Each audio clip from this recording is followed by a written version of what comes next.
तुमने उनके supreme leader को मार दिया। अब तुम कह रहे हो कि बातचीत कर लो। तुम्हारे अंदर कुछ सेंस है कि नहीं है? तुम्हारे अंदर दिमाग नाम की कोई चीज़ है या नहीं है? तुम अपने आप को दुनिया का बेताज बादशाह समझते हो, लेकिन मेरे हिसाब से तुम्हारे अंदर तो अकल 2 कौड़ी की भी नहीं है। क्या तुमने समझा था कि इतना ही आसान होगा?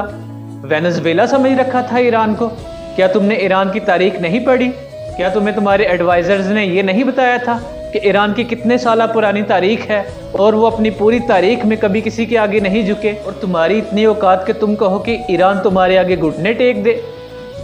अरे वो खामनाई, उस खामनाई को तुमने नहीं मारा, वो खुद शहीद हुआ है, क्योंकि उन्हें पता था कि अगर मैं शहीद हो गया तो मेरी कौम अमेरिका तुम्हें छोड़े या ना छोड़े, वो ना तो इसराइल को छोड़ेगी और ना ही किसी तुम्हारे हिमायती मुल्क को छोड़ेगी। और अब तुम्हारी सज़ा का वक्त है। अब तुम रो रहे हो कि ईरान तुम्हारे साथ बात कर ले, तुम्हारे साथ सुलह कर ले।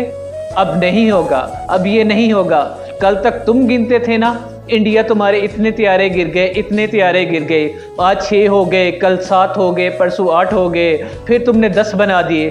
अब वक्त आ गया है तुम अपने त्यारे गिनो। अब तुम हर रोज़ गिनना कि तुम्हारे कितने त्यारे गिर गए हैं। हर रोज़ गिनना, पहले 4 होंगे, फिर 5 होंगे, फिर 10 होंगे, फिर 20 होंगे।